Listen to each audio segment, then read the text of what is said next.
Ayan mga kamaster, may dinala sa atin yung customer ng ganitong rice cooker. First time natin to mag-repair. So ang sabi ng customer, yung matanda is hindi daw kumukulo yung tubig. So tara, i-check natin at i-repair kung kaya ba natin i-repair. So i-testing muna natin.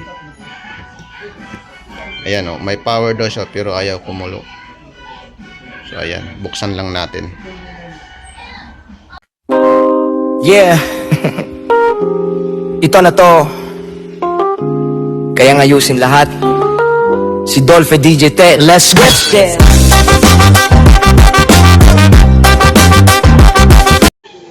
Yan mga kamaster, binuksan na natin. So may apat tayo na screw. Galing dito. Dyan. So i-tester natin yung parts dito. Baka may sira. Ito. Din yung doon. Parang fuse din. So i-check natin kung ano ba yung problema. Kasi sabi ng ating customer is may display naman daw pero hindi daw kumukulo. Tara i-check natin. Ayan, binuksan na natin. So ito na pala yung fuse dito banda, tapos dito rin sa kabila may fuse din. So gagamitan natin yung buzzer kung may continuity ba. Ayan, i-short mo lang. Ibig sabihin pag tumunog, ibig sabihin good yung ating fuse pag tumunog. Pero pag hindi, ayan, pag hindi tumunog, ibig sabihin sira yung fuse. So i-check natin.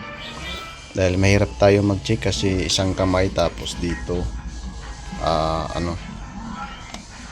so dito na lang. Tingnan natin. Ayun, meron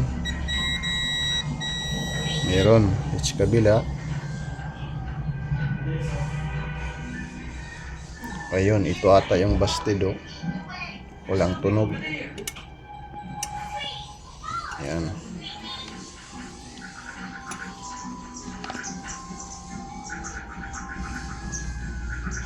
Yan o, walang tunog. Pag dito sa kabila, okay.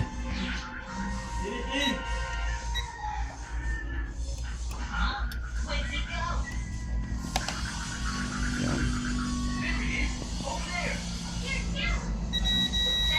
So, ayan. So, tatanggalin natin to, papalitan natin to. Baka ito lang yung problema. So, ayan, ito na yung original. Tapos ito yung ipapalit natin. So yung original 250 volt then 165 Celsius. So ito yung ipapalit natin kasi ito hindi makita yung kasi sobrang liit. Ayan. So ito yung ipapalit natin na 250 volt then 185 Celsius. Mas malaki to ng 20. So 10 amperes yung ilagay natin. So ilagay na natin dito para i-testing natin pag yun lang ang problema. Ayos. Ayan mga kamaster, gumamit tayo ng iron at kasa soldering lead. Ito kasi yung lagayan niya dito is mahirap i-connect, kaya ginawa natin na soldering lead tayo.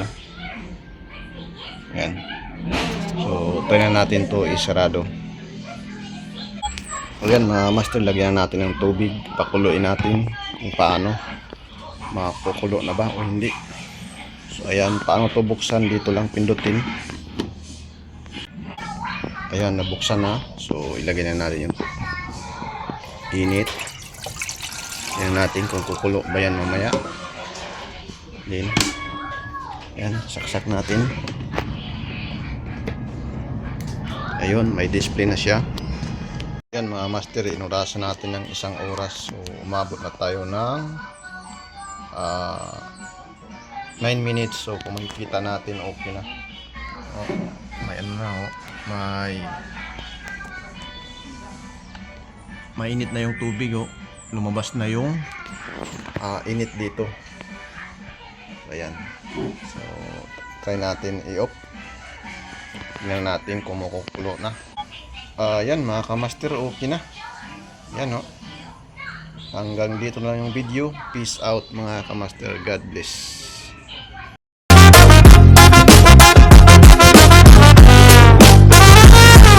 Pag nasira ang TV mo, huwag kang magpanik. Si Dolphy DJ Tech Boy, automatic aircon mo